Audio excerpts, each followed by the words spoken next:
শোবার সময় সবাইকেই শুতে হয়, বিশ্রাম নিতে হয়। বিশ্রামের ঘরটা এটা উপদেশ নয়, শাস্ত্রের বাণী, মানা না মানা যা ইচ্ছা আপনাদের। আত্মীয় স্বজনকে সব রুম দেখাবেন, যখন কেউ দেখতে আসবে বাড়ি সব রুম দেখাবেন, কিন্তু ভুল করেও আপনি যে রুমে বিশ্রাম করেন আপনার দাম্পত্য জীবনে ওই রুমটা খুলবেন না, দেখাবেন না। এই যেরকম মন্দির, যেরকম হৃদয়, এটা কাউকে আমরা দেখাই না। আমি কার ভজন করি এটা আমি কাউকে বলি না, আমার ভজন আমি কাউকে দেখিয়ে করি না, এটা যেমন গোপন। গুরুদেব যেমন কানে মন্ত্র দেয় গোপনে, নির্জনে, কাপড় ঢেকে কানে কানে পুরাকাল থেকে যুগ যুগ ধরে এটা সকলে শুনবে, সকলে জানবে, এটা সেই জিনিস না। এটা বৃদ্ধি পাবে আপনি যত গোপনে রাখবেন। ঠিক সেরকম আপনি যখন শুতে যাবেন বালিশে প্রণাম করে নেন, একটা ছোট্ট মন্ত্র আছে, বলুন ওম পদ্মনাভায়। পদ্মনাভ অন্য কেউ নয়, ভগবান বিষ্ণুর নাম হচ্ছে পদ্মনাভ, কারণ তিনি অনন্ত শয্যায় শায়িত আছে। তার নাভি থেকে একটা পদ্মের প্রকাশ, সেই পদ্মে আমাদের দাদুর জন্ম। পিতামহ মানে আমার বাবার বাবা, তিনি কে? মানুষের বাবা হচ্ছে মুনি, ঋষি মুনি, আর তার বাবা হচ্ছে ব্রহ্মা। এই জন্য ব্রহ্মাকে বলা হয় পিতা মোহ, মানে দাদু। তাহলে বুঝুন মানুষ কার ছেলে?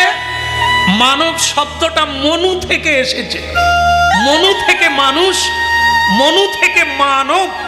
মানব মানে তাই মানব, না হলে হতো দানব।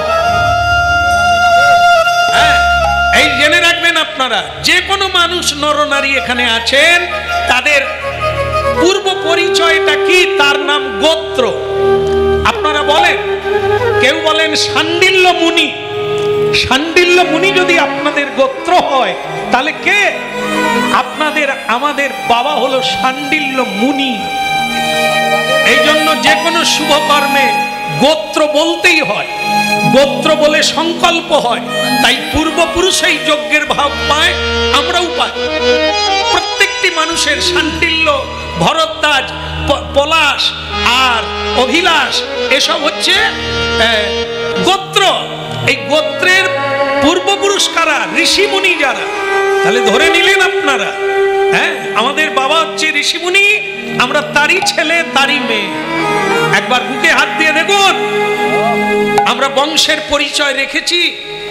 যে আচরণটা করছি আজকে এটা ঋষিমুনির নয়।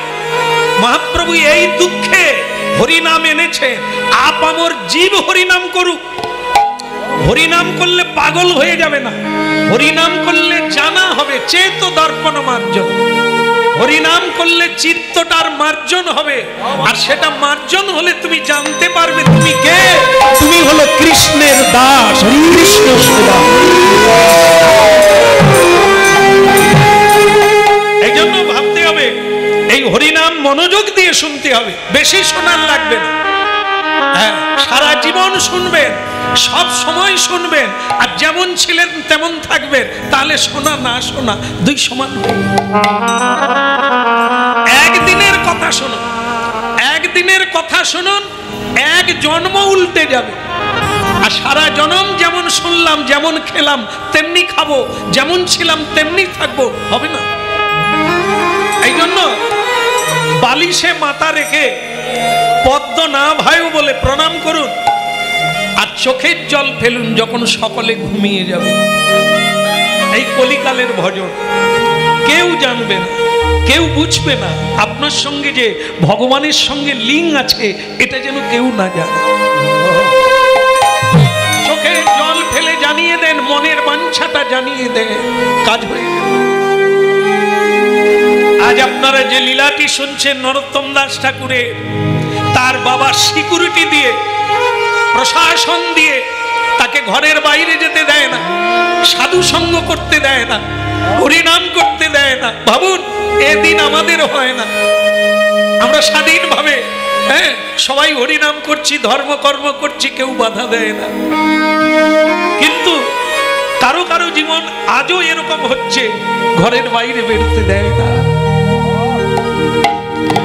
এই দুঃখটা চোখের জলে ভগবানকে জানিয়ে দিলে ভগবান গৌরাঙ্গ মহাপ্রভু স্বপ্নাদেশ হয়ে বললেন, নরোত্তম কে এই জন্য প্রণাম করে ঘুমাবে, এই স্বপ্ন পাবেন, এই দৈববাণী শুনতে পাবেন যদি ভক্তি চিত্তে শ্রদ্ধা নিয়ে শ্রবণ করে, শয়ন করে। শয়নটা পবিত্র, পবিত্র শয়ন, বিশ্রাম, চিন্তা। এটা যদি অপবিত্র হয়ে যায় তাহলে ওই বিছানায় কাপুরুষ আসবে, সুপুরুষ আসবে না। আপনাদের এখানেও থাকলে থাকবে, অনেক মানুষ আছে ভাগ্যবান, স্বপ্নের দ্বারা গুরু পায়, স্বপ্নের মাধ্যমে গুরু পায়, মন্ত্র পায়। এটা যদি পবিত্র নিয়ে শোয়া যায় তাহলে কিছু না কিছু পাবে। আর এখন তো একটা ভালো জিনিস এসেছে, বৃদ্ধরাও দেখছে আর যুবকেরাও দেখছে। সেটা হলো দেখতে দেখতে লালা ঝরে গেল, কত রাত্রে ঘুমলো তার কোনো ঠিক নেই। তা ওই দেখতে দেখতে, ভিডিও দেখতে দেখতে ভগবান দেখবে? পবিত্র হয়ে ঘুমাতে হবে। ভক্তি গীতি শুনে শুয়ে পড়ুন, একটু ভালো গ্রন্থ পড়ে শুয়ে পড়ুন, কিছু না কিছু রাত্রিতে পাবে। তাই এই জন্য আজ রাত্রিতে নরোত্তম দাস ঠাকুরকে মহাপ্রভু স্বপ্ন দিয়ে বললেন, নরোত্তম কাঁদছো কেন? কাঁদলে হয়? অচিরেই তোমার রাস্তা আসবে। তোমার গুরু এখানে কেউ নেই, তোমার গুরু হচ্ছে বৃন্দাবনে। লোকনাথ গোস্বামী তোমার গুরু। দেরি করো না, তুমি চলে যাবে। বলে, প্রভু আমার বাবা যে আমাকে আটকে রেখেছে। এ পৃথিবীতে এমন কোন দরজা নাই কৃষ্ণ ভক্তকে আটকে রাখে।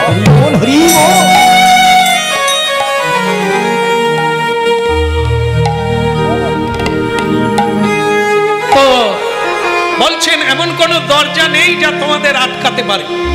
তা তুমি চিন্তা করো না, একদম ঠিক। ভগবানের উপরে ভরসা রাখুন, আপনার কোনো কাজ অসফল হবে না। ভগবান যদি সহায় থাকে আপনি সব সিদ্ধি হয়ে যাবে।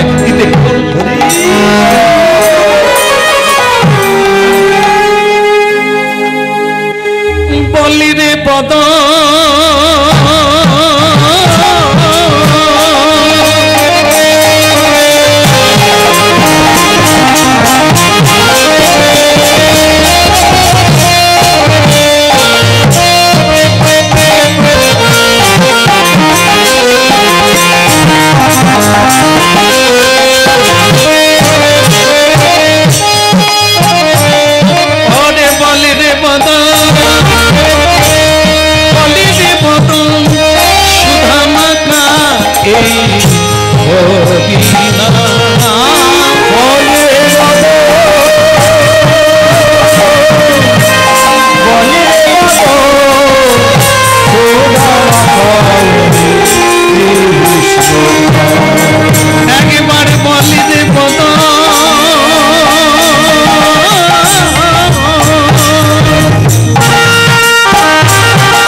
করে ঘর থেকে।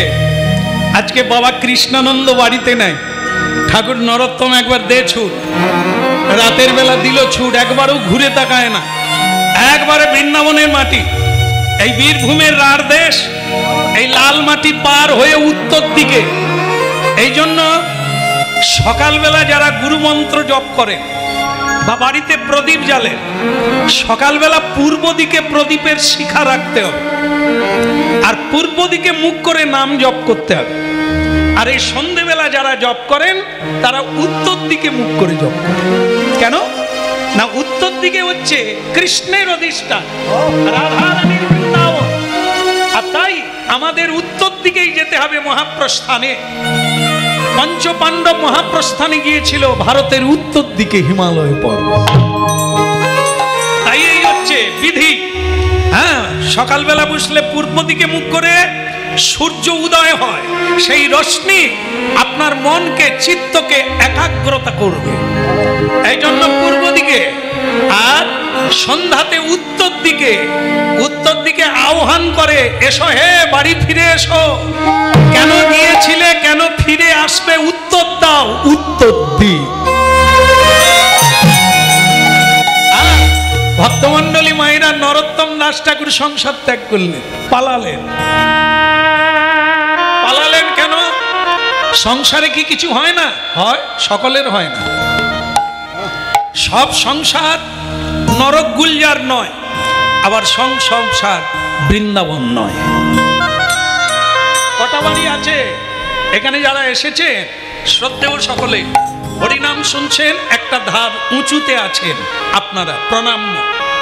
যারা হরিনাম শুনছেন সাধারণ নয়, হরিনাম শোনার লোকের দরকার, গাওয়ার লোক অনেক আছে। এরকম কীর্তনিয়া গুণে শেষ করতে পারবেন না, কিন্তু শোনার লোক কজন আছে এটা গুণে পাওয়া যাবে না। শোনার মতো যারা শোনে, আজকে শোনে, কাল তার বদল হয়ে যায়, চেঞ্জ হয়ে যায় জীবন চরিত্র, সেই শোনে, বাকিরা এমনি থাকে। হাজার হাজার মানুষ, জায়গা দেওয়া যায় না। এরা কি করে, আগামীকাল কিছু মানুষ চায়ের দোকানে বসে এক কাপ চা তেলে ভাজা খাবে, আর মজা করে বলবে কীর্তনিয়ার মধ্যে অমুক জন, কি কণ্ঠ, কি তার নাচ, এই বিচার হবে। কিন্তু কি বললেন মহাপ্রভু, কেন কীর্তন আনলেন? তেলে ভাজা খাওয়ার জন্য? জীবন বদলাবার জন্য। শুনতে হবে এটা। হ্যাঁ ভক্তমন্ডলী মায়েরা, তাই এখানে হরিনাম আমি বোধহয় গেল বছর এসেছিলাম, মনে হয় না, আমার ঠিক মনে নাই, একটু একটু মনে আছে। এসেছিলাম, খেয়েছিলাম, আমার মনে আছে। হ্যাঁ খেয়েছিলাম, তা আবার আপনাদের কৃপায় আবার ঢেউ লেগে এদিকে আবার চলে এসেছি। আমার আবার গতি খুব একটা ভালো নাই, কি জানেন, যে ঢেউ লেগে একটু সমুদ্রের দিকে চলে যাব তা না, ঘুরে ফিরে এর দিকে। এই যে আজকে কীর্তন গাইলাম, একটা ঢেউ লাগবে কোথায়, সমুদ্রের দিকে চলে যাব তা না। সমুদ্রে গেলে আর আসা যাবে না।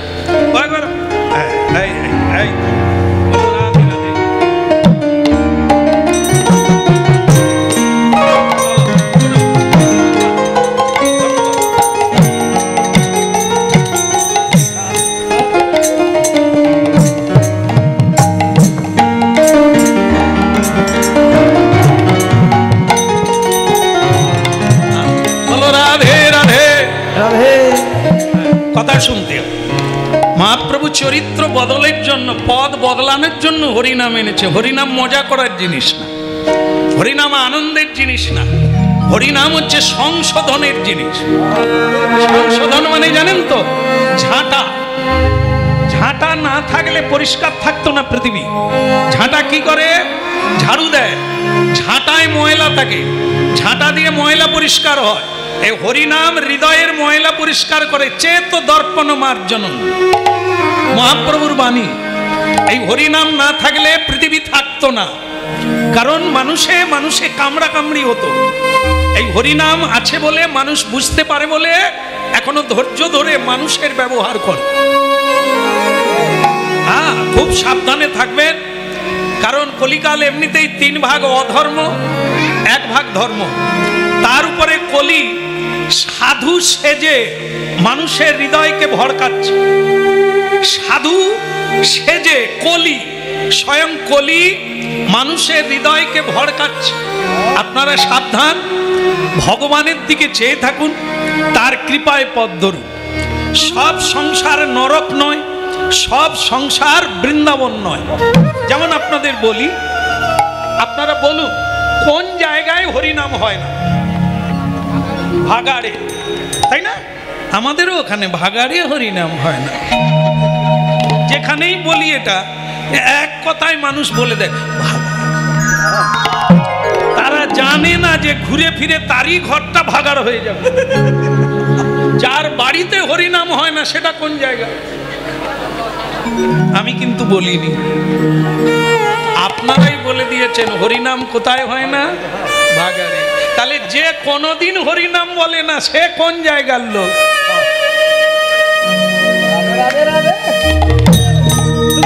দুঃখ নাই, ভয় নাই। কারণ কি? ভাগাড় আছে বলেই ভগবান এসেছে।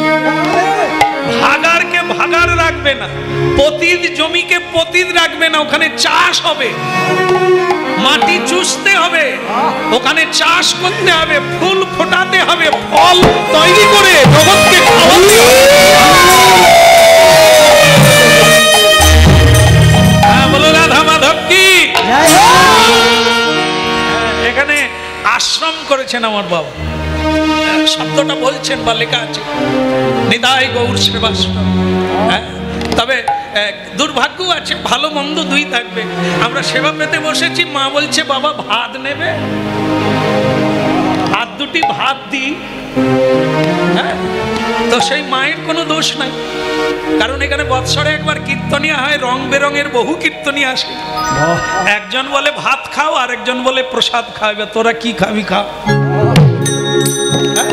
যাই হোক, এগুলো একটু ভাববেন, দেখবেন যেখানে কীর্তন হয় আগে সেই জায়গাটা বদল হবে, তারপর সেই জায়গা থেকে অন্যকে বদল করা হবে। আগে নিজের প্রদীপ যদি নিভে যায়, অন্যের প্রদীপ জ্বালবে কি করে? হরিনাম যারা করায় আগে তারা তো হরিনাম শুনুক, আগে তো তারা বুঝুক হরিনামটা কি। তারা বদলে গেলে অন্যকে বদলাতে দেরি হবে না। আর তোমার যদি নিজের না রং ঢং বদল হয়, তাহলে তোমাকে দেখে কারো। এই জন্য করার কম, বলা শোনার বেশি। জানতে হবে আগে, তারপরে তো কাজে নামবে।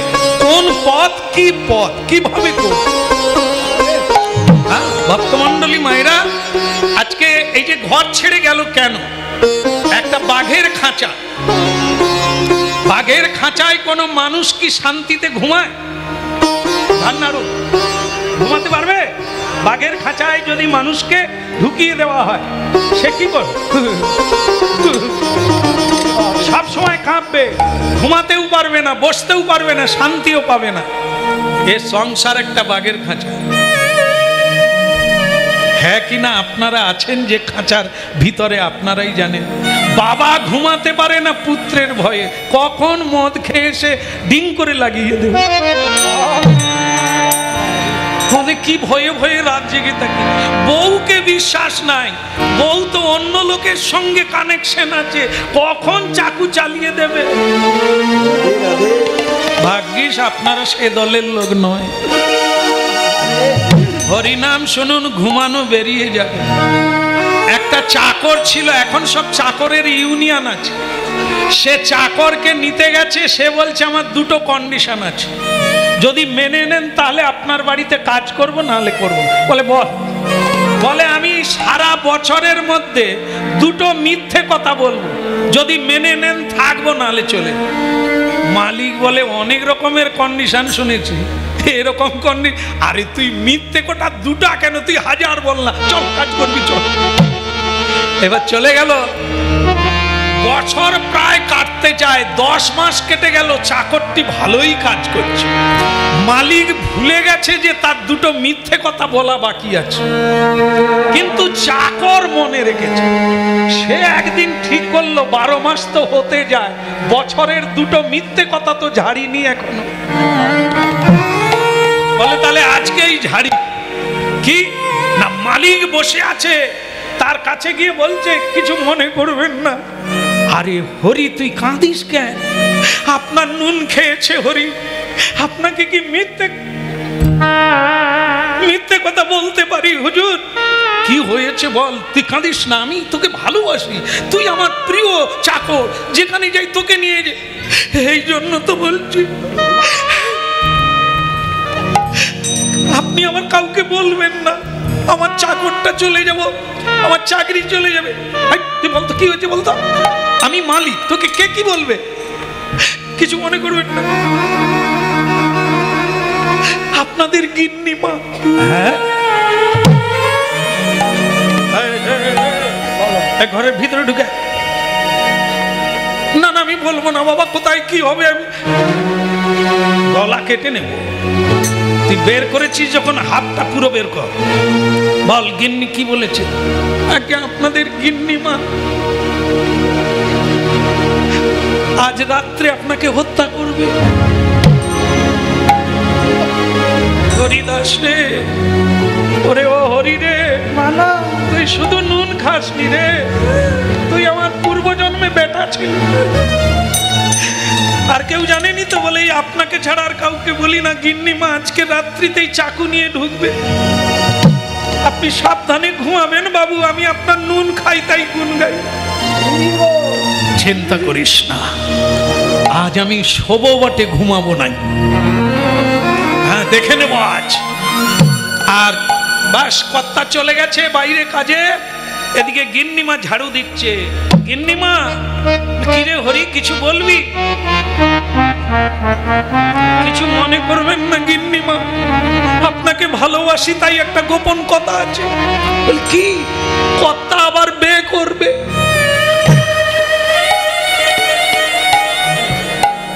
আরে হরি, তুই আমার কোন জন্মের খোকা ছিলি রে, তুই এত বড় সত্যটা বললি। তুই বেঁচে থাক, তোর কোনো অভাব হবে না। কিন্তু হরি, আমি মেয়ে মানুষ, কর্তা যদি এরকম করে আমার কি হবে? বলে গিন্নিমা, আমাদের ওখানে এরকম হয়েছিল, এক জায়গায় মাদলি পাওয়া যায়, আপনি যদি বলেন কিচ্ছু না 15,000 টাকা লাগবে, যদি বলেন আপনি দেন, আমি ব্যবস্থা করে দেব। গিন্নি বলে আজকেই কর। বলে কালকে বৃহস্পতিবার আছে, বেঁধে দেবেন, তবে একটা মুশকিল আছে, ওই মাদলিটা কর্তা বাবুর কোমরে বাঁধতে হবে। বলে কি করে বাঁধবো? উনি তো আবার কম ঘুমায়, রাত্রিতে উঠে পয়সা গনে, আমি কি করে বাঁধবো? বলে কিচ্ছু চিন্তা করবেন না, সব ব্যবস্থা আমি করে দেবো, তবে অন্য কোনো সুতোয় বাঁধলে হবে না, কর্তা বাবুর ঘুমসি কেটে আনতে হবে। আজকেই রাত্রে আপনি ঘুমসিটা কেটে আনুন, আমি মাদলি তৈরি করে দেব, আগামীকাল বৃহস্পতিবার বেঁধে দেবেন, কাজ হয়ে যাবে, দ্বিতীয় বিয়ে হবে না। দুটো মিথ্যে কথা সে ঝেড়ে দিয়েছে, কাজ চালু হয়ে গেছে। কর্তা শুয়েছে বটে রাত্রিবেলা, লেপের ভিতর দিয়ে ঢুকছে, আর তাকে তো চাকর বলে দিয়েছে ছুরি নিয়ে ঢুকবেন, ঘুমসি কাটবেন। সে জীবনে এই প্রথম ছুরি, সে ঢুকছে। কর্তা বলে আরেকটু এগিয়ে আসো, আরেকটু এগিয়ে আসো, তুমি আমাকে মেরে বড়লোক হবে। আবার যেই কাছাকাছি এলো, কর্তার লেপটা গিন্নির গায়ে ঢেকে দিয়েছে, ঢেকে দিয়ে চিৎকার, চোর চোর, খুন খুন খুন। সারা পাড়ার গ্রামের লোকজন এসে চিৎকার চেঁচামেচি করে ঢুকে গেল। হরি বলে কাজ হয়ে গেছে, আমি সাইটে যাই। সরে গেল। গিন্নি কান্নাকাটি করে বলে তোমার আমি বে আবার করাচ্ছি, তুমি কি ভাবলো ঘুমসি আমি কাটতে পারো? কর্তা বলে তুমি আমাকে মারতে এসেছো চাকু দিয়ে, আমি জানি না তুমি হত্যা করবে। বলে হত্যা কি, আমি তোমার ঘুমসি কাটবো, আমি তোমাকে মাদলি পরাবো, তোমার বে আমি বে করব? তোমাকে কে বলেছে আমি বে করব? হ্যাঁ, একটা মেয়ে নিয়ে যন্ত্রণায় শেষ না, আমি আবার ফাঁসি কাটে ঝুলবো? তুমি কি ভেবেছো? কে বলেছে তোমায় বে? বলে কেন, হরি বলেনি? হরি আমাকে বলেছে তুমি আবার বে করবে। হরি যে আমাকে বললো তুমি রাত্রে খুন করবে, বলে খুন নয়, তোমার ঘুমসি কাটবো। হরি হরি, সে তখন বলে আমি বিস্কুট চা খাচ্ছি। বলে তুই চা বিস্কুট খেয়ে নে, এই তোর শেষ খাওয়া। তুই গিন্নিকে কি বলেছিস আমি আবার বিয়ে করব? গিন্নি বলে হরি তুই বলিসনি কর্তা আবার বিয়ে করবে, বল। আর গিন্নি যে চাকু নিয়ে যাচ্ছে তুই বলেছিস? বলে কর্তা মশাই আমার দুটো মিথ্যে কথা বলার ছিল। এই 11 মাস হয়ে গেছে, 12 মাস হতে যায়, দুটো মিথ্যে কথা আমি কি করে আটকাই, তাই ঝেড়ে দিলাম। কি হলো বুঝলে? দুটো মিথ্যে কথা, সংসার জ্বলে পুড়ে ছারখার।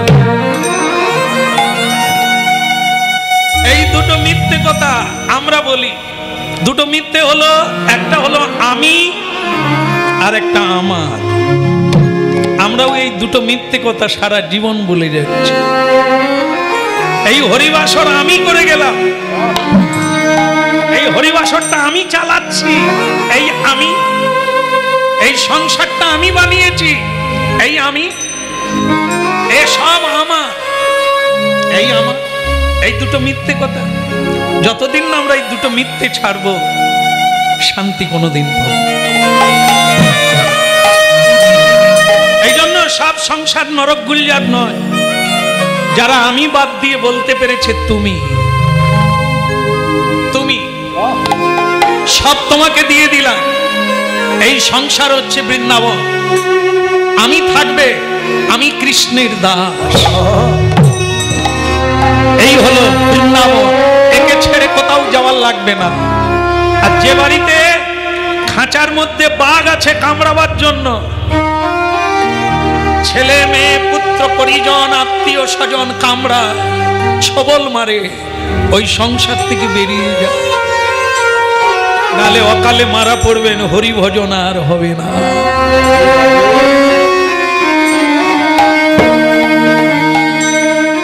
এই জন্য ভক্তমন্ডলী মায়েরা, মহাপ্রভু বললেন পালিয়ে যাও, বৃন্দাবনে তোমার গুরু অপেক্ষা করছে, তাই বৃন্দাবনে ছুটে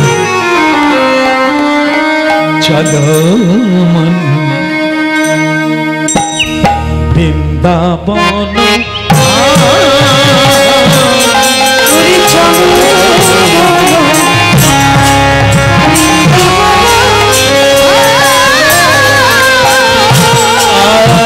চলো বৃন্দাবন,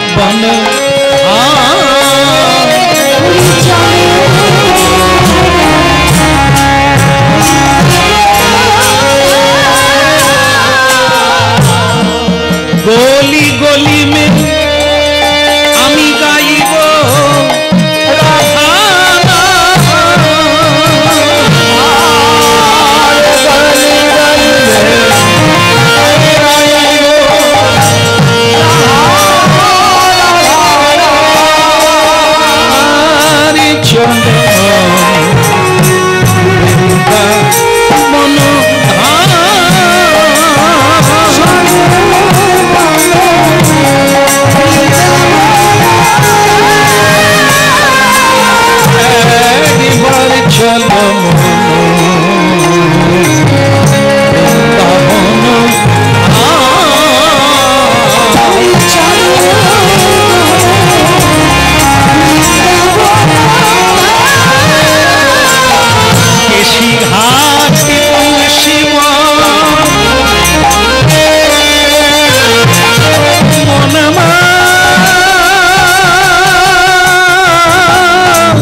লীলা কহিলে দেবী নন্দন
মহাপ্রভু শিবানন্দের ছেলেকে বলেছিল বল হরি বল কৃষ্ণ বল, 3 বার বলল মহাপ্রভু, সে কিছু বলে।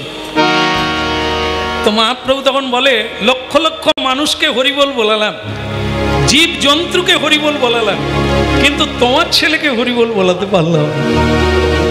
তখন তখন ভাই স্বরূপ দামোদর বলেছিলেন প্রভু আপনি ভুল কথা বলছেন। বল কেন? ওকে আপনি এই প্রথমবার বললেন হরে কৃষ্ণ, তো ও তো এই মন্ত্র পেল, মন্ত্র কি কেউ বলে? মহাপ্রভু বলে এটা তো বুঝে দেখি না, যাকে প্রথম হরিবল বলতে বললাম ওটা মন্ত্র হয়ে গেল, ওই মন্ত্রটা সে মুখে বলবে না, ওটা জপ করবে। এই জন্য একে আজকে হরিবল বলালাম, এ বললো না। আমার মনে হয় ওই লাইনেই আছে। ভগবান কৃপা করুক, যদি আবার পরের বছর আসি ওকে আবার পাবো।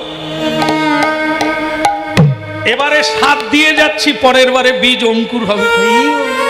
প্রেম সে বলো চলো মন বৃন্দাবন, চলো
যাক বাবা, এ যাত্রায় বেঁচে গেলাম। পুলিশ টুলিশ কেউ আমার পিছনে নাই, বাবাও পিছনে নাই। তার মানে জমিদারের জমিদারি ছেড়ে দিয়ে অনেক দূর চলে এসেছি। এখন রাধারানীর চরণে। রাধা স্বরূপকে গুরু দেখে, গুরু যে কেউ হয় না, গুরু যে কেউ হয় না। এই তথাকথিত গুরু হ্যাঁ, কুলগুরু দীক্ষা দিয়েছিল বাবাকে, সে মারা গেছে, তার ছেলে এখন জুতো দোকান করেছে। হ্যাঁ, আর আমাদের মেনে নিতে হবে যে কুলগুরুর ছেলে কুলগুরু, আমি তার কাছে দীক্ষা নেব, তাহলে কি মন্ত্র দেবে এবার ভেবে দেখো। গুরুর ছেলে গুরু হয় না, তাকে কৃষ্ণ তত্ত্ববেত্তা হতে হবে, তবে সে গুরু হতে পারবে। যেই কুলে সে জন্ম হোক না কেন, কেবলই ভগবতী মূলে। কৃষ্ণ তত্ত্ববেত্তাই গুরু হবে, গুরুর বাড়িতে গুরু হয় না, ডাক্তারের বাড়িতে ডাক্তার হয় না, তাকে ডাক্তারি পড়তে হবে। হ্যাঁ, মেডিকেল সায়েন্স পড়তে হবে, তাকে ডিগ্রি লাভ করতে হবে, তবে সে ডাক্তার হবে। ডাক্তারের ছেলে বলেই ডাক্তার না, উকিলের ছেলে উকিল না, তাকে ল পড়তে হবে। বৈষ্ণবের ছেলে বৈষ্ণব হয় না, বৈষ্ণবত্ব লাভ করতে হবে, বিষ্ণু তত্ত্ব জানতে হবে। ব্রাহ্মণের ছেলে ব্রাহ্মণ হয় না, তাকে ব্রহ্মণ্য দেবকে জানতে হবে, ব্রহ্মকে জানতে হবে। ব্রহ্ম জনাতি ব্রাহ্ম, বিষ্ণু জনাতি বৈষ্ণব, তাকে জানতে হবে। এ বিজ্ঞান, এটাকে পড়তে হবে, সায়েন্সের স্কুলে ঢুকতে হবে। এমনি এমনি হবে না, কারোরই হবে না। এই জন্য হ্যাঁ, এখন গুরু নিতে হবে। গুরু তত্ত্বটা কি? গুরু হচ্ছে রাধারানী, আশ্রয় তত্ত্ব। আশ্রয় লইয়া ভজে তারে কৃষ্ণ নাহি তজে, আর সব মরেও কারো। কথাটা শুনুন, বৃন্দাবনের ভজন সকলেই করেন আপনারা জানেন, অল্প বললেই ধরে নেবেন। হ্যাঁ, যত মন্ত্র আছে পৃথিবীতে, সব মন্ত্রের সেরা মন্ত্র হচ্ছে কৃষ্ণ মন্ত্র বা বিষ্ণু মন্ত্র। এটা নিতে হবে, না হলে মুক্তি নাই। দেবদেবীর উপাসনা করুন, যাই করুন, আপনাকে কৃষ্ণ মন্ত্র নিতে হবে, না হলে আপনার গতি নাই। কারণ সব দেবদেবী বলে দেবেন, তুই আমার পূজা করেছিস, তোকে আমি ছেলে দিতে পারি, টাকা পয়সা দিতে পারি, ধন ঐশ্বর্য দিতে পারি, কিন্তু মুক্তি দিতে পারবো না। ওটা কেবল কৃষ্ণ দিতে পারেন আর বিষ্ণু দিতে পারেন, আমরা কেউ পারবো না। এবার ভাবুন, এই রাস্তায় আপনাকে আসতেই হবে, হরের নামই বকে বলো, নিতে হবে আপনাকে কৃষ্ণ মন্ত্র। কিন্তু এই কৃষ্ণ মন্ত্র আমরা যেখানে পাই, তাকে বলা হয় কি? আশ্রয় তত্ত্ব। ভগবান কৃষ্ণ হচ্ছে বিষয় তত্ত্ব, যাকে পাওয়ার জন্য এত কীর্তন, এত সাধনা, এত শ্রবণ। আপনারা সাধনা করছে, প্রণাম করে যে যেখানে পারে বসে গেছে, এটাই আপনাদের সাধনা চলছে। কীর্তন করলে যা পাওয়া যাবে, শ্রবণ করলেও একই একই। যারা করাচ্ছে তিনজন এক, প্রশ্নকর্তা, শ্রবণকর্তা, বক্তা। যারা এত টাকা খরচা করে প্যান্ডেল বাঁধলো, লাইট মাইক এত আয়োজন করলো, তারাও যা পাবে, একজন শ্রবণকর্তা তাই পাবে, একজন কীর্তনীয়ও তাই পাবে। এই তিনজন, প্রশ্নকর্তা, বক্তা আর শ্রবণকর্তা, এই তিনজন সমান ভাগে পাবে। তবে এবার বলে রাখি, তো যারা করাচ্ছেন তারা ভাবছেন তার চাইতে শ্রবণ করতে বসে থাকবে, এত টাকা কেন খরচা করবে? বলতে পারে না, বলা যাবে না, কথাটা শুনতে হবে। কথাটা কি? 1 বছর আগের থেকে পরিকল্পনা করছে আজকের এই হরিনামের কথা। আপনারা যেমন শুনবেন বলে মনে মনে রেখেছেন কবে যাব, কবে হবে, ঠিক যারা করবে আমাদের চেয়ে তারা এগিয়ে 1 বছর আগের থেকে পরিকল্পনা চলছে কিভাবে হরিনাম হবে। আপনারা জেনে রাখবেন, তাদের সাধনাটা এত গভীর, 1 বছর ভুলে নাই, এই চিন্তা নিয়ে আছে। তাই এনারা যখন প্যান্ডেল বানিয়ে এই আমাদের উপর ছেড়ে দিয়েছে, এনাদের কাজ হয়ে গেছে। দেখবেন এখানে মালিক নাই, যারা করাচ্ছে তারা নাই, না থাক, তাদের কাজ হয়ে গেছে, তাদের যেটা প্রাপ্য তারা পেয়ে গেছে। এখন আমাদেরটা চলছে। আমি যদি গাইতে পারি মনোযোগ দিয়ে, আমি মহাপ্রভুর কৃপা পাবো। আর যদি আপনারা শুনতে পারেন মনোযোগ দিয়ে, তাহলে মহাপ্রভুর কৃপা।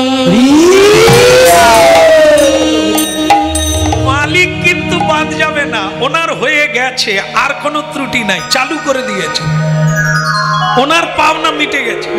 এখন চলবে শ্রোতা বক্তার কাজ। আমি ভালো মনোযোগ দিয়ে ভগবানের কথা বলতে পারলে আমি কৃপা পাবো, আপনারা মনোযোগ দিয়ে শুনলে আপনারা মহাপ্রভুর কৃপা পাবো। বলো রাধা দামোদর কি, তাহলে ওদিকের হলো কি? না না, আমি বাড়ি যাওয়ার কথা বন্ধ করে দেবো। কে রে, বাড়িতে ঝগড়া নাকি? বলে না না। আর এমনিতে আমি যখন এখানে আসি, বহু পরিচিতি মানুষ তো, তারা সব বলছে বাবা কীর্তনটা যে দুটোই হচ্ছে খুব ভালো হয়েছে, হ্যাঁ সন্ধ্যা হওয়ার আগে ঘর পালিয়ে আসবো, তুমিও তাড়াতাড়ি ছেড়ে দিও। আমি তাদেরকে কথা দিয়েছি যে 5টা বাজলেই ছেড়ে দেবো।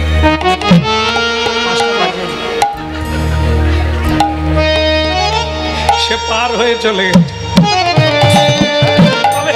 আর বেশিক্ষণ যন্ত্রণা দেব না, হয়ে গেল, ঘর থেকে চলে এসেছি মানে হয়ে গেল। বলো রাধা মাধব কি। হ্যাঁ ভক্তমণ্ডলী মায়েরা, কথা শুনুন। এ কথার মজা আছে তখনই যখন আপনি মন দিয়ে ডুবে যাবেন, তখন এর একটা যে রস আছে, হ্যাঁ কীর্তনের একটা রস, নামের একটা মাধুর্য আছে, সেটা আপনাকে স্পর্শ করবে। তখন আপনার টাইম জ্ঞান থাকবে না, আর তখন আপনার দেহের রোগ জ্বালা আর দেহের রোগ ত্রিতাপ যন্ত্রণাটাও থাকবে না। তাই কি করলো? আশ্রয় তত্ত্ব রাধারানী। এই জগতে আমরা যে গুরু পাই, যাদেরকে আমরা গুরু পাই, তারা হচ্ছে রাধা তত্ত্বে গড়া। গুরু পদাশ্রয়, আগে গুরু চরণে শরণাগতি হতে হবে, তবে তিনি আমাকে গোবিন্দের কাছে পৌঁছে দেবেন।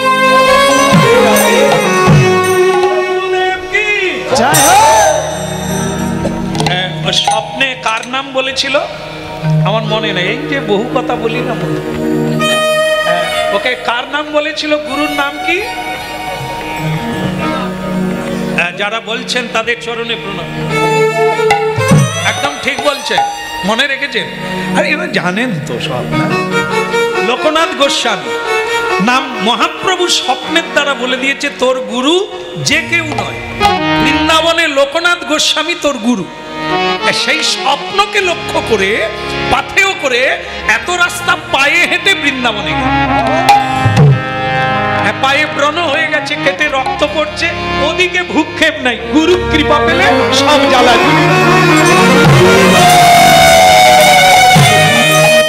জয় গুরু জয় গুরু জয় গুরু জয়, তুমি ব্রহ্মা তুমি বিষ্ণু তুমি জয় গুরু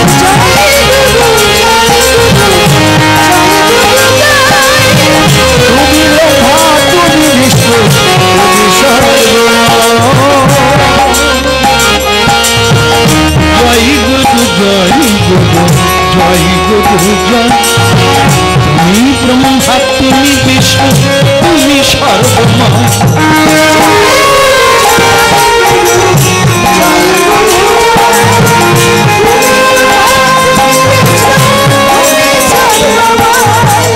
অখণ্ড মণ্ডলাকার ব্যক্তং যেন চরাচর, তৎপ্রদং দর্শিতং যেন তস্মৈষ্টি গুরবে।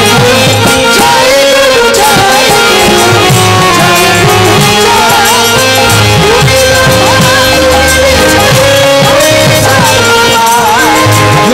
গুরু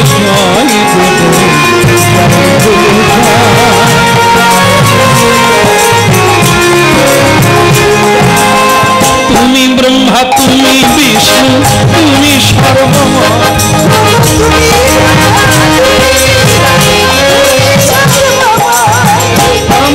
শ্রী গুরুদেব কি। হাত থাকলেই তুলে ফেললো আর পড়ে।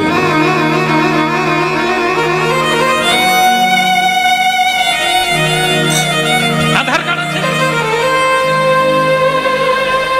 না না আপনাকে না, সে মা একবারে বলে আমি কি এমন করলাম, আমি তো শুধু হাত তুলছি। আপনাকে না, যে নরোত্তম দাস ঠাকুর না, লোকনাথ গোস্বামীর আশ্রমে গিয়ে ঝুপ করে পড়ে গেছে, আর যেই পড়ে গেছে গুরুদেব একবার রেগে উঠে বলছে পড়ে গেলেই হয়ে গেল।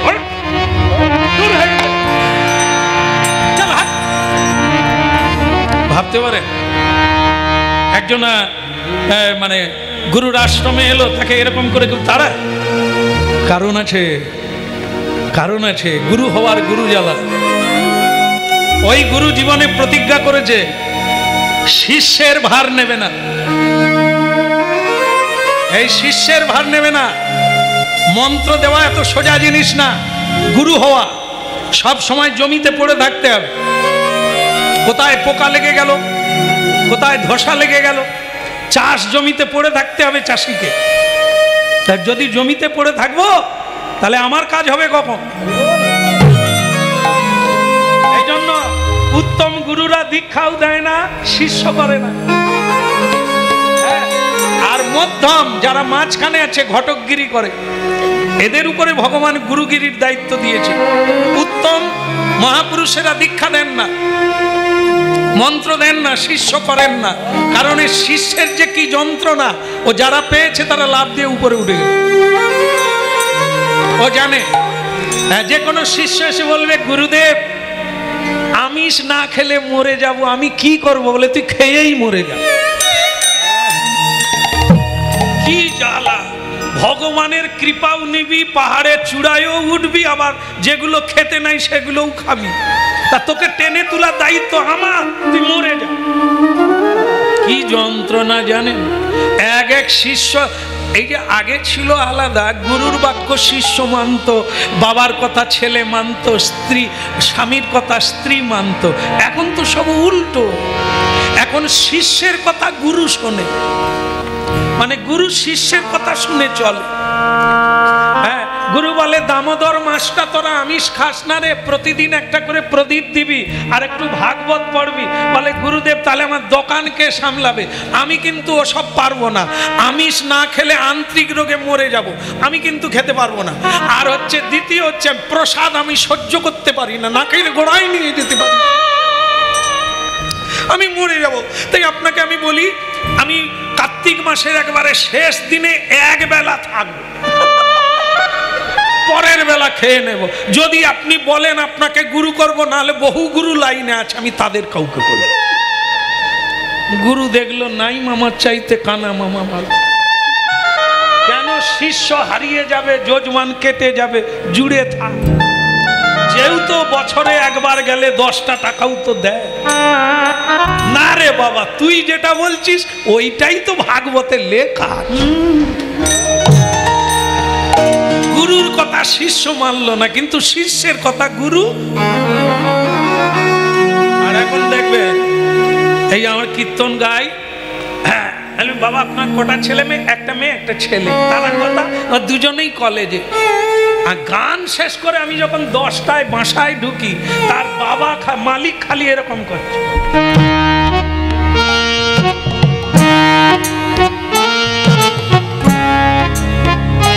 আমি বাবা আপনি কি ভজন করছেন?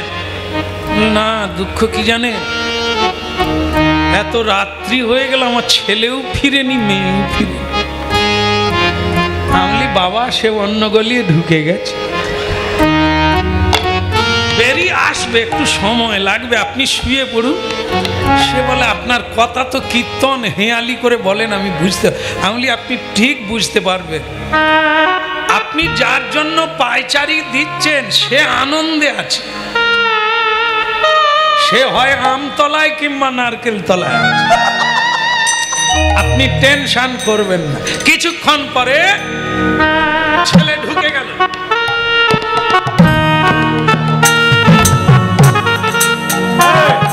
এই তুই দাঁড়া, হ্যাঁ কিছু বলবে? এই এত রাত্রে কোথা ছিলাম? তা আপনাকে বলতে হবে নাকি? আমি তোর বাবা। হ্যাঁ বাবা, তার জন্য কি আছে? তা যেখানে যাবো আপনাকে বলে যেতে হবে। আমার কি জীবন বলে কিছু নেই? আমরা লেখাপড়া শিখছি, এখন বড় হয়ে গেছি, স্বাধীনতা আছে। আমি কোথায় যাব, কি করবো, কি আপনাকে বলতে হবে নাকি? তোর জন্য আমি একটা মেয়ে দেখেছি, মেয়ে আপনার আগে আমি দেখে রেখেছি। বিয়েটা আপনি করবেন না আমি করব? না তুই বিয়ে করবে? এও বিয়ে করবে, ঘুষ দিচ্ছে। এটা দেওয়ার আর সময় পায়নি। বিয়ের কথা বলছি, ঠিক সেই সময় উঠছে, ইচ্ছা আছে। বসো। বাবা বলছে আরে আমার কথা বড় না তোর কথা বড়? বিয়ে কে করবে? আমি করব না তুমি করবে? আমি তো তাহলে আমার পছন্দ অনুসারে বিয়ে করব। তোমার কোথায় কি দরকার হয় তুমি বিয়ে করো। বাবা দেখলো এই ছেলেকে যদি না বলি কোথায় বিষ খাবে, কোথায় দড়ি দেবে। খোকা তুই যেটা বলেছিস ওটা তো নেতাজি সুভাষচন্দ্রও বলছে, বিবেকানন্দও ওই কথা বলে গেছে তার রচনা বলিতে। তুই ওইটাই কর বাবা। তাহলে কি হলো? বাবার কথা ছেলে নিল না, ছেলের কথা বাবা। তারপরে ঝুমঝুম নুপুর বাজিয়ে ম্যাডাম ঢুকে গেল, মেয়ে ঢুকলো।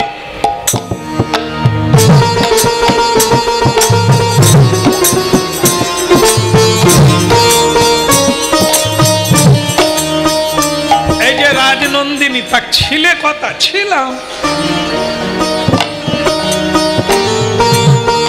বাবা বলে তোর জন্য ছেলে দেখেছি। বলে আমার ছেলে দেখা হয়ে গেছে, তারই সঙ্গে ছিলাম। হ্যাঁ তুমি যদি না বলো তাহলে তুমি দেখবে কাল জানালা দিয়ে পালিয়ে যাবে। বাবা দেখলো পালিয়ে গেলে লোক সম্মানের ভয় লাগবে, তার চাইতে খুকি রে তুই যেটা বলেছিস ওটা তো রবীন্দ্রনাথ বলেছে। কি অবস্থাটা দেখুন। হ্যাঁ বাবার কথা চলছে না, এখন ছেলে মেয়ের কথা শুনে বাবা জুজুবুড়ি হয়ে। হ্যাঁ ওই কথাই তো মহাপুরুষেরা বলে গেছে, চলবে নাই চলবে নাই। এখন তাই হলো কি, গুরু প্রতিজ্ঞা করে রেখে দিয়েছে আমি জীবনে শিষ্যের ভার নেব না, কাউকে দীক্ষা দেব না। আর নরোত্তম ঠাকুরও প্রতিজ্ঞা করে নিল ওনাকে ছাড়া গুরু কাউকে করব। জীবনে মরণে জনমে জনমে উনি আমার গুরু। অপেক্ষায় থাকব, রাস্তায় বসে থাকব। ওনার না বলার কারণ আছে, আমি তাতে যাব না, কিন্তু একদিন না একদিন ওনাকে হ্যাঁ বলতে হবে, আমি তারই অপেক্ষায় থাকব। এই ভক্তি জগতের কথা, ভজন রাজ্যের কথা, হরি নামের সার কথা। আজ নয় কাল হবেই হবে, তার কৃপা হবেই হবে হরি নামের মধ্যে। শিকারী যেমন ছিপের দিকে তাকিয়ে বসে থাকে, কখন চুঙিটা ডোবাবে, কখন খুঁটাবে, নড়বে। এ মানব জীবনটা লক্ষ্য পথে লক্ষ্য দিয়ে বসে থাকো, একদিন না একদিন নড়বে।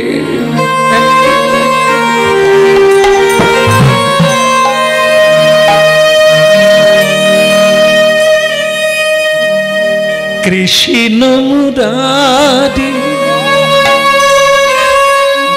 ওগো গিরিধারি, তোমারি চরণে আমি সবই সপি।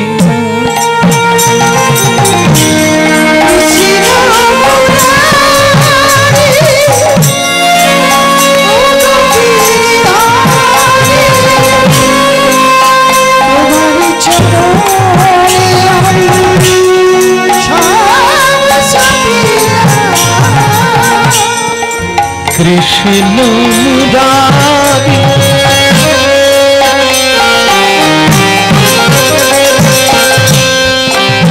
ওগো গিরিধারি, তোমারি চরণে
তোমাকে বারবার বলছি আমার আশ্রমে আসবে না।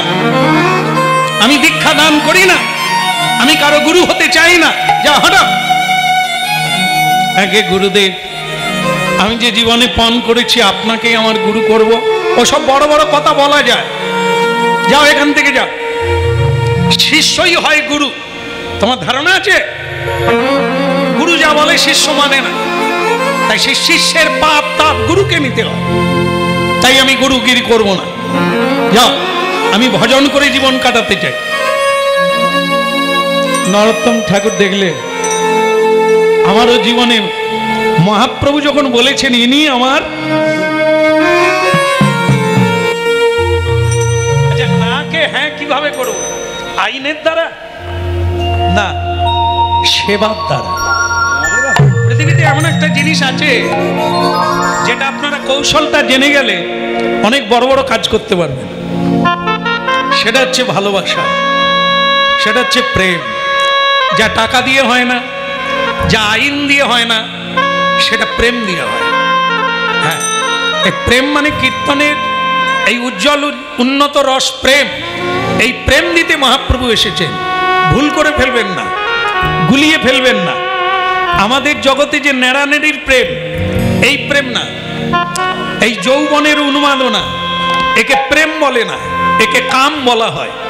কামের তাড়নায় একটি মেয়ে ছেলেকে জড়িয়ে ধরে, তোমার জন্য আমি মরে যাব, হ্যাঁ তুমি যদি বিয়ে না করো। এগুলো এখন হামেশাই, এটা কোনো নতুন কথা না। হ্যাঁ নাকি? এও করেছে, জানে, ভুক্তভোগী লোক। এই দেখবেন এখন ছেলেরা বলে ওকে না পেলে মরে যাব, মেয়েটা পেলে বলে ওকে না পেলে মরে যাব। বাস, বিয়ে হয়ে গেল।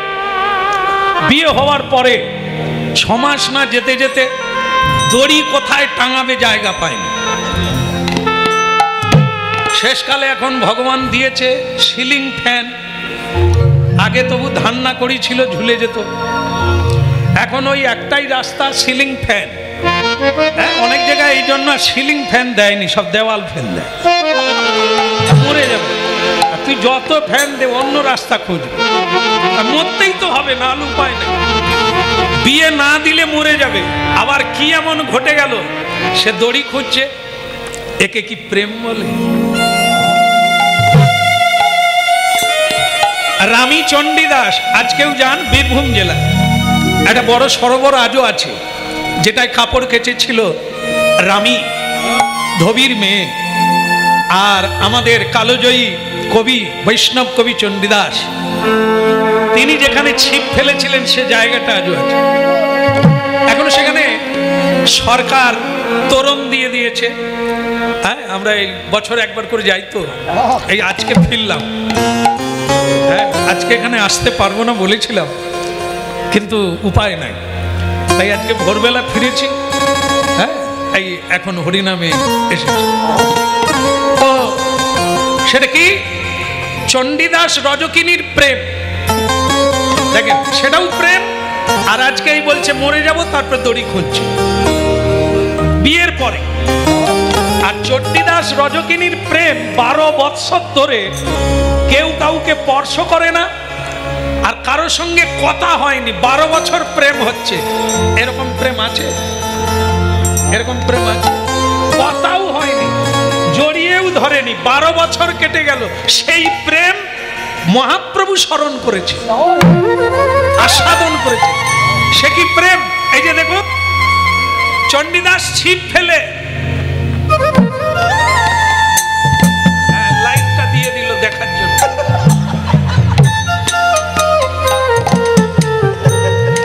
আর রামী কাপড় কাচ্ছে।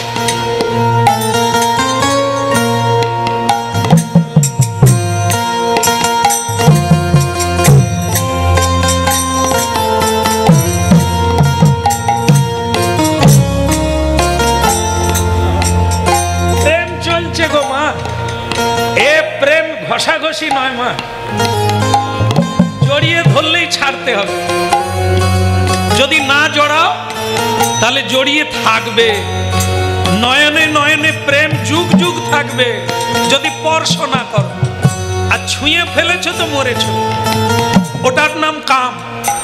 এই কাম আর প্রেম আকাশ আর জমি যেরকম তফাৎ, লোহার সোনা যেরকম তফাৎ, প্রেম আর কাম এত তফাৎ। এই জন্য হরিনাম শুনুন, সেই প্রেমের সন্ধান পেলে আপনি দেবতার প্রণাম পাবেন, দেবতা বেনে যাবেন। তাই ভক্তমণ্ডলী মায়েরা, 12 বছর ধরে শুধু দেখা দেখি হলো পুকুর পাড়ে, তারই নাম হলো প্রেম। নয়নে নয়নে প্রেম, এ প্রেম জড়িয়ে ধরে না, তাকে বলে দৈহিক প্রেম। আর আমি চণ্ডীদাস কোনোদিন আলিঙ্গিত হয়নি, এটা প্রেম। ভক্তমণ্ডলী মায়েরা, আপনারা যেটা দেখেন রাধা কৃষ্ণ পরস্পরকে জড়িয়ে ধরেছে, কদাপি না। হ্যাঁ, দুধের রং কি? লাল, সাদা। চুনকে গোলালে তার রং কি? সাদা। দুটোই সাদা দেখতে, কিন্তু গুণ মহিমায় কে কোন দিকে? দুধের মহিমা আলাদা, চুনের মহিমা আলাদা, কিন্তু কালারটা কি? একই রকম দেখতে। যদি আপনাকে না জানিয়ে দুধের বদলে চুন গুলে দেওয়া হয়, প্রথমত আপনি কিন্তু খেতে শুরু করবেন, খেতে খেতে বুঝতে পারবেন, ত্যাগ করবেন, কিন্তু কালার দেখে চিনতে পারবেন না। কিন্তু আকাশ জমি তফাৎ। দুধ খেলে বেঁচে যাবে, চুন খেলে মরে যাবে, ভেতরে আগুন লেগে যাবে। তাহলে দুটো আলাদা, কিন্তু দেখতে একরকম। একটা লোক চিৎকার করলো, খুন খুন, বলে কোথায়? বলে ওই কাচের ঘরের ভিতরে। কাচের ঘর মানে ওটি রুম।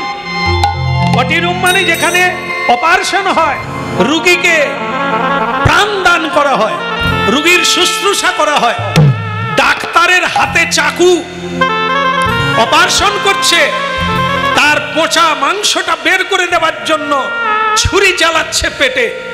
মূর্খ মানুষ বলে খুন করছে। কেন? খুন তো চাকু দিয়েই হয়।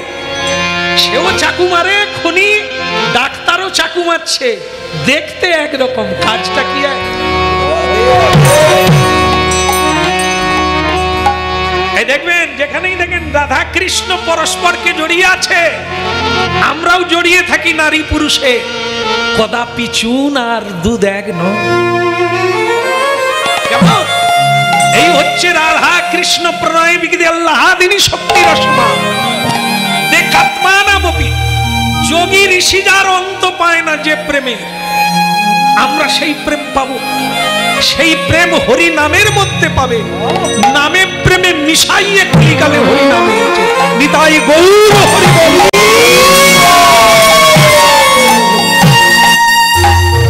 বলো রাধা মাধব কি। কথাগুলো আজকেই যে কার্যকরী হয়ে যাবে তা না, শুনে রাখবে, একদিন না একদিন আপনাদের কাজে লাগবে। এই কথাগুলো শুধু শুনে রাখুন।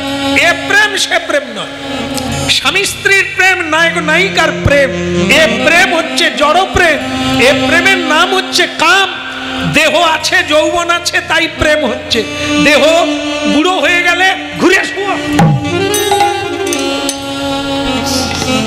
বয়স বাড়ছে তার এনে ঘুরে শোয়া, দেখতে ইচ্ছে করে না, অঙ্গ জ্বলে যায়।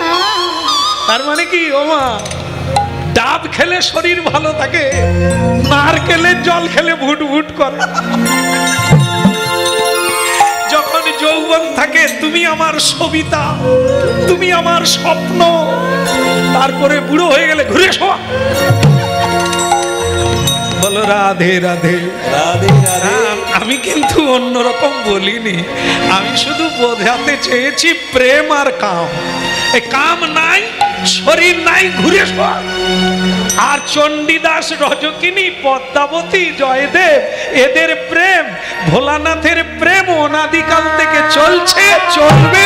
আর এই প্রেম কৃষ্ণ মুরারি ও গিরিধারী, কৃষ্ণ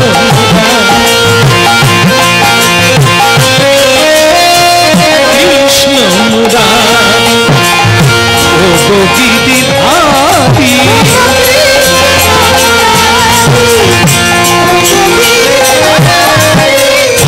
তোমারি চরণে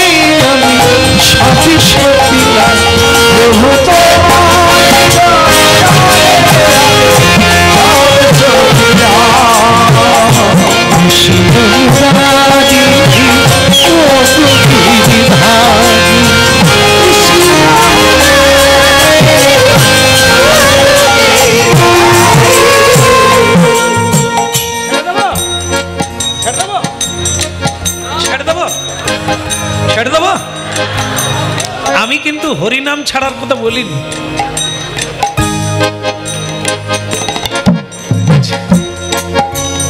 যে গুরু দীক্ষা দেবে না তার পিছনে লাইন দিয়ে কি হবে? তার জীবনে প্রতিজ্ঞা আছে সে দীক্ষা দেবে না, ছেড়ে দেব? হ্যাঁ, আপনাদের কথাটাই ঠিক, ছেড়ে দিলে হবে না, লেগে থাকতে হবে, লাইনে থাকতে হবে। ডাক একদিন না একদিন।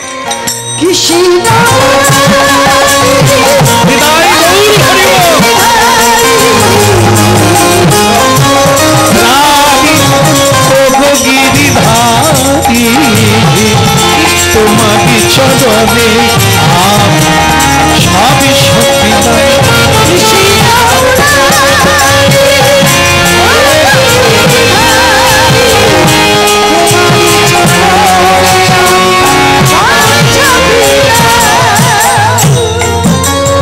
একটু দূরে যমুনার তীরে একটা পাতা দিয়ে কুটির বাঁধলো, ঘাস পাতা দিয়ে, নর্তম দাস ঠাকুর।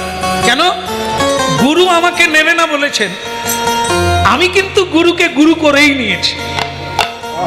তাহলে যাতে প্রতিদিন সকালবেলা উঠে গুরুকে দেখতে পাই এমন একটা জায়গায় বাড়ি বানাবো, আর যেন গুরু সেবা করতে পারি।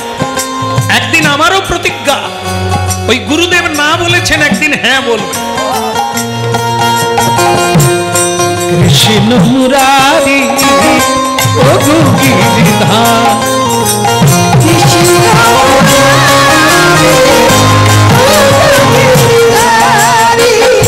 শ্রী গুরু চরণ পদ্ম কেবল। এই গানটি, এই কীর্তনটি নর্তম দাস ঠাকুরের। তিনি এত সুন্দর কীর্তন গেয়েছেন গুরু সম্পর্কে। আবার আপনারা জানলে অবাক হবেন, এই নর্তম দাস ঠাকুর অন্য কেউ নয়, যিনি নিতাই ছিলেন তার ভাবাবেশ কলেবর। নিতাই নরোত্তম হয়ে নিতাইকে আস্বাদন করার জন্য কলিকালে এসেছে।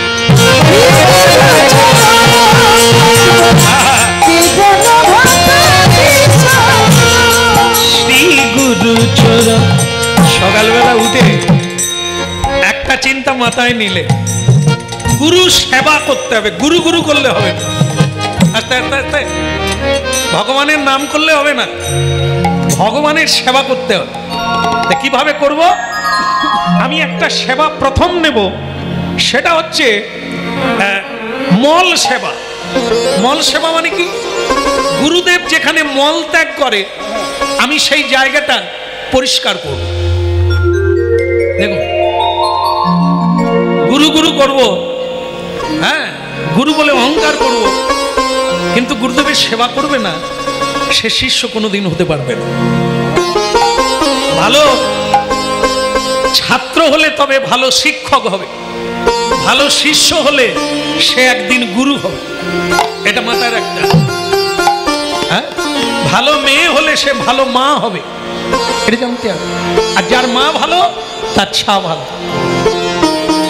আজকে তাই হলো মল সেবা। গুরুদেব যেখানে মল ত্যাগ করে সেই জায়গাটা আমি অজান্তে, কেউ জানবে না, কেউ দেখবে না, রাতের অন্ধকারে আমি পরিষ্কার করে দেব। একটা ঝেঁটা একটা ঝাড়ু হাতে নিল, রাত ৩টার সময় উঠে ওই জঙ্গলে গেল। গুরুদেব আর একটু পরে আসবেন, সেই জায়গাটা পরিষ্কার করে দিল। যারা শ্রদ্ধা ভক্তি খানিকটা এসেছে আপনাদের হৃদয়ে, এই জায়গাটা বুঝুন। জীবনে গুরু সেবা কি জিনিস, মহাপ্রভু তাকে ওই গুরু নিতে বলেছে। হ্যাঁ, গুরু যে কেউ হতে পারে না। এই গুরু কি বস্তু দেখুন। নর্তম দাস ঠাকুর ঝাড়ুটাকে বলল, ঝাড়ু রে, তোর বড় ভাগ্য রে, তুই ময়লা রাখিস না, কেবল ময়লা পরিষ্কার করিস। আমার হৃদয়ের ময়লা পরিষ্কার করে দে, যাতে আমি গুরু সেবা করতে পারি।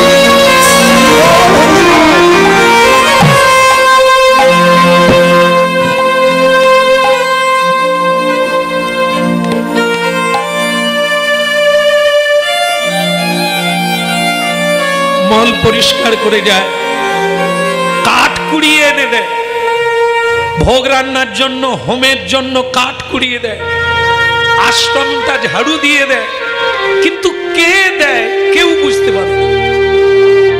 গুরু লোকনাথ বুঝে উঠতে পারেন না যে আমার উঠার আগে কে পরিষ্কার করে। যেখানে মল ত্যাগ করি সেই জায়গাটাও পরিষ্কার পরিচ্ছন্ন করে কে? এই ঝাড়ু দেয় কে? আমার জন্য কাঠ কুড়িয়ে দেয় কে? গঙ্গার জল তুলে এনে দেয় কে? একদিন গুরুদেব ভোর হওয়ার আগে জেগে বসে আছে। কে করে এই কাজ? সাধারণ মানুষ নয়, যে করে সে নিশ্চয়ই অসাধারণ। কে সেই ব্যক্তি? তাকে দেখার জন্য গুরুদেব রাত থেকে উঠে একটা গাছের আড়ালে দাঁড়িয়ে আছে। এদিকে নর্তন দাস ঠাকুর 3:30 বাজা মাত্র একটা ঝাড়ু হাতে নিয়ে যাচ্ছে। ভজ শ্রী কৃষ্ণ, কহ শ্রী কৃষ্ণ, লহ শ্রী কৃষ্ণের নাম রে।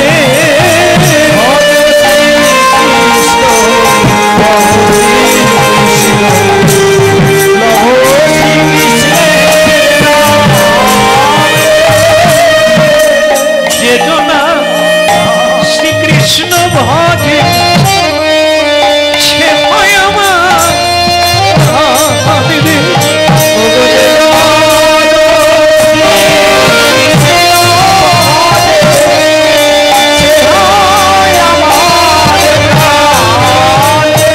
ভজ শ্রীকৃষ্ণ, কহ শ্রীকৃষ্ণ, লভ শ্রীকৃষ্ণের নাম রে।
চিনতে পারছি না।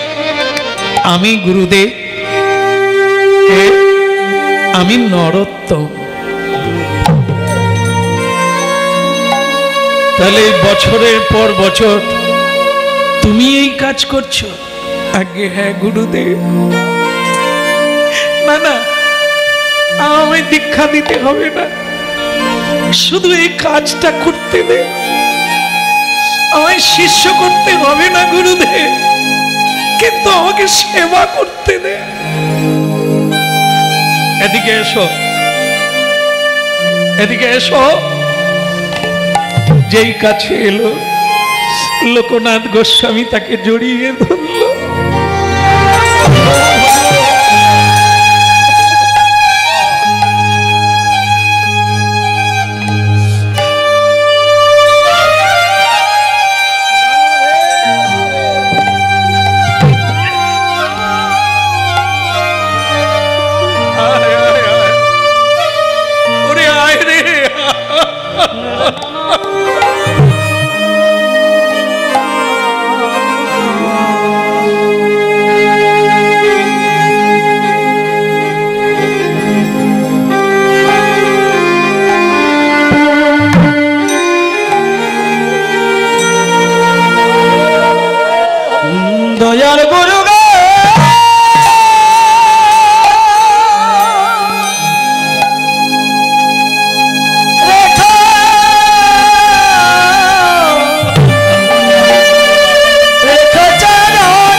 চোখের জল মোজ বাবা, চোখের জল মোজ। যা যা ঝাড়ু ফেলে দে, দিয়ে স্নান করে আয়, আমি তোকে দীক্ষা মন্ত্র দেব। গুরুদেব, ও গুরুদেব,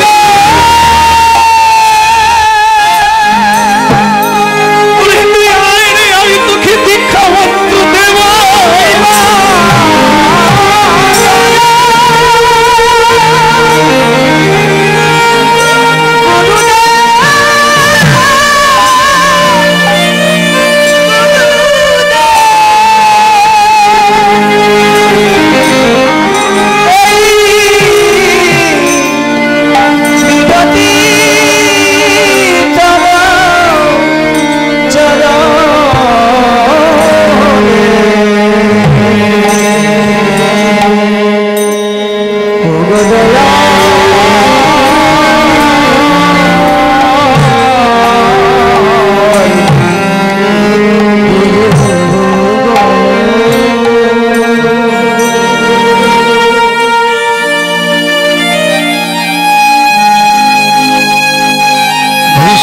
প্রতিজ্ঞা রাখতে ভগবানের প্রতিজ্ঞা ভেঙেছিল,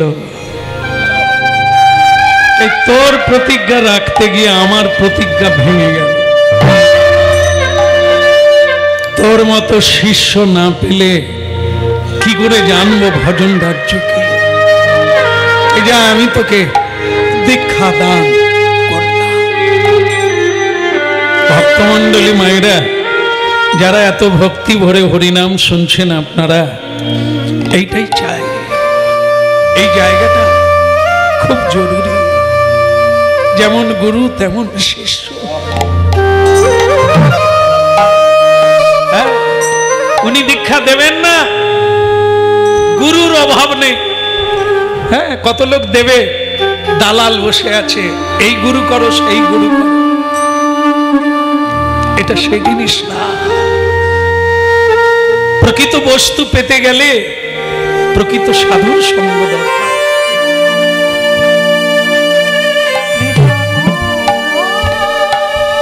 দীক্ষা হয়ে গেল ভক্তমণ্ডলী মায়েরা। সারা বৃন্দাবন জীব গোস্বামী, গোপাল ভট্ট আর তৎকালীন যত বড় বড় বৈষ্ণব সমাজ ছিলেন, সকলে উলুধ্বনি জয়ধ্বনি করলেন। এ ধন্যাতি ধন্য হয়ে গেল।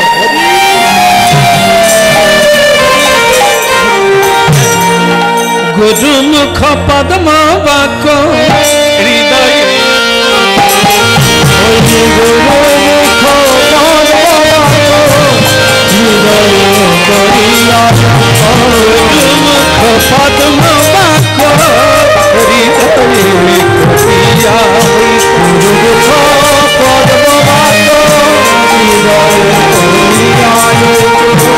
আর না করিও মনে আশা,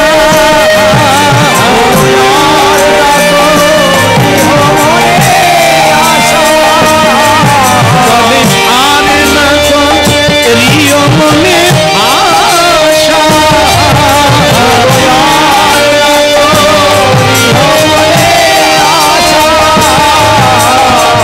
শ্রী গুরু চরণ পদ্ম মুখতি সদম, শ্রী গুরু চরণ পদ্ম। আর শ্রী গুরুদেব কি, পরম দয়াল শ্রী গুরুদেব কি। এখন একটা ঘটনার কথা বলি। শ্রী গুরুদেব একবার নরোত্তমকে পরীক্ষা করার জন্য দুজন বৈষ্ণবকে পাঠালেন। হ্যাঁ, তোমরা যাও, নরোত্তমের কাছে প্রসাদ পাবে। নীলাচল যাওয়ার পথে তোমরা নরোত্তমের বাড়িতে যাবে, ভজন কুটিরে। এখন তাই হলো, হরিবল বলতে বলতে দুজন বৈষ্ণব নরোত্তম ঠাকুরের বাড়িতে চলে। হরিবল। কিছু মনে করবেন না, আপনার গুরুদেব পাঠিয়ে দিয়েছে, আমরা নীলাচলে যাব, তবে যাওয়ার পথে প্রসাদ পেয়ে যাও। আমার গুরুদেব পাঠিয়ে দিয়েছেন, লোকনাথ গোস্বামী, আমি ধন্য।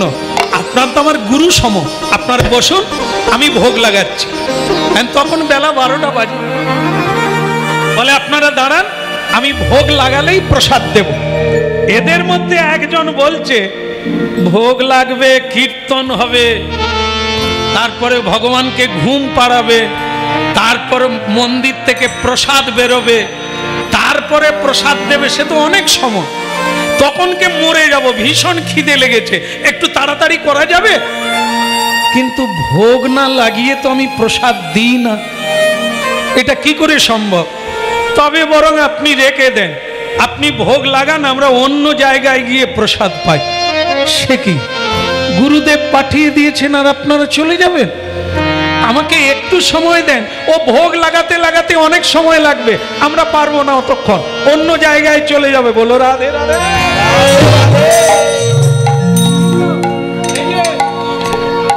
ও বাবা, বাবা, তাহলে আমরা চলে যাই।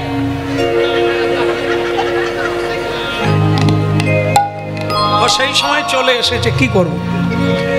নর্তন দাস ঠাকুর বলছে ভোগ না লাগালে প্রসাদ হবে না, প্রসাদ না হলে আমি কি দেব আপনাদের? আপনারা চলে যাবেন তো যান, আমি কি করব? চলো উঠে পড়ো, চলো আমরা অন্য জায়গায় গিয়ে প্রসাদ পাই।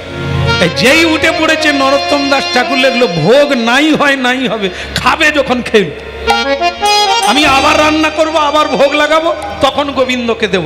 এই যে বাবা, আমার মুখ দেখে মনে হচ্ছে 3 দিন খাবো।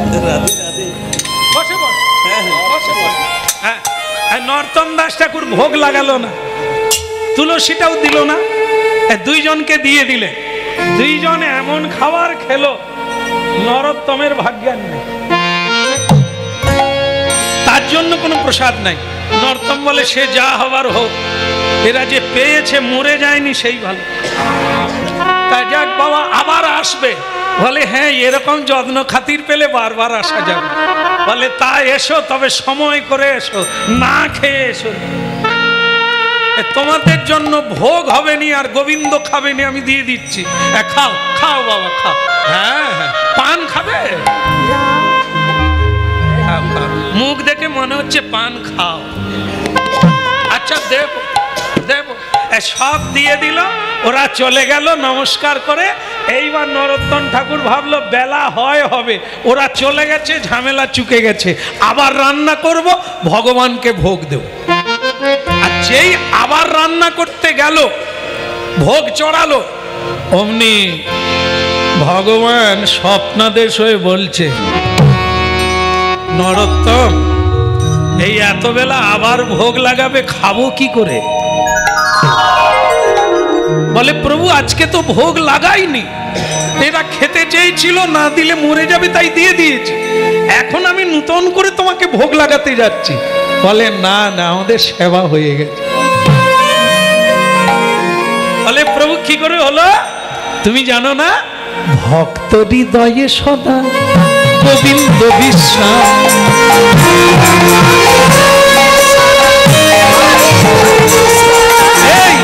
ভক্ত হৃদয়ে সদা গোবিন্দ বিশ্বাস,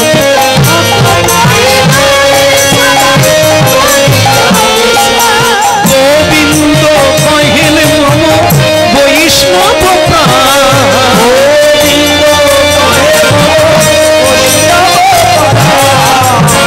এই কীর্তনটি নর্তন দাস ঠাকুর লিখেছে।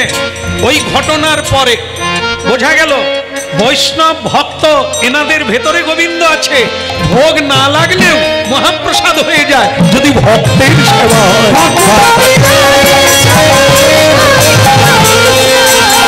গোবিন্দ কহিলে মম বৈষ্ণব প্রাণ।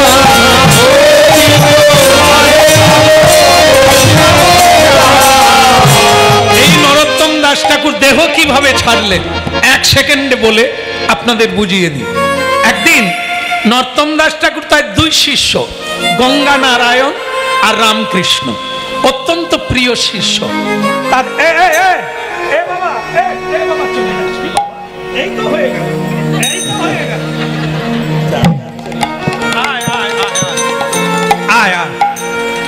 আমি ঘাটের ধারে বসবো, সেই ঘাট কিন্তু অন্য ঘাট নয়, পদ্মা নদী, যা বাংলাদেশ ভারতবর্ষ।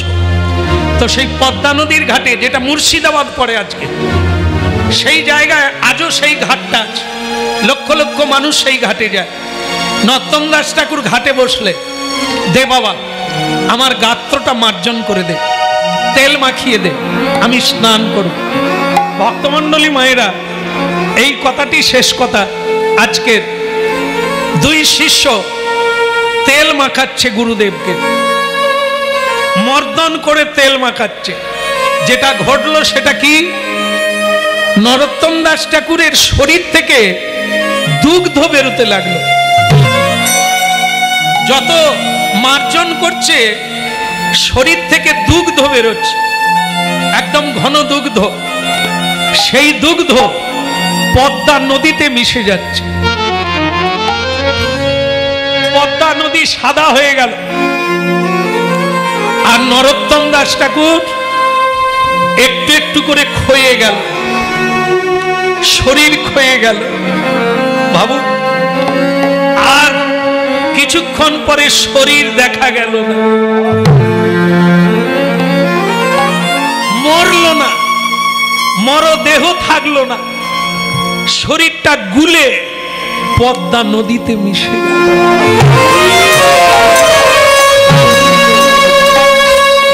কার কথা শুনলেন আপনারা? যার কথা শুনলে হৃদয়ে ভক্তি জাগে, যার গুরু সেবা পৃথিবীতে এক বিরল ঘটনা, যেটা কেউ পারে না, সেটা নরোত্তম দাস ঠাকুর বললেন। ওই পদ্মা নদীতে মহাপ্রভু প্রেম দান করেছিলেন, বলে গিয়েছিলেন, পদ্মা একদিন আমার নরু আসবে, তাকে তুমি প্রেম দিও। তাই নরু যখন যায় বৃন্দাবনে, ওই নদীতে স্নান করেছিল, তাতে কৃষ্ণ প্রেমের উদয় হয়েছিল, ও সাদা হয়ে গিয়েছিল প্রেমে। আজকে আবার সেই ঘষতে ঘষতে শরীরটা দুগ্ধ হয়ে জলের সঙ্গে মিশে গেল।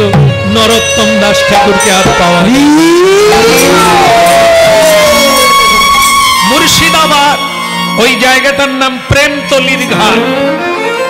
আজও রয়েছে লক্ষ লক্ষ মানুষ সেই ঘাটে গিয়ে নরোত্তমের কৃপা। আজ এই পর্যন্ত। আবার যদি মহাপ্রভু কোনোদিন টেনে আনে, আবার নূতন করে আস্বাদন করে।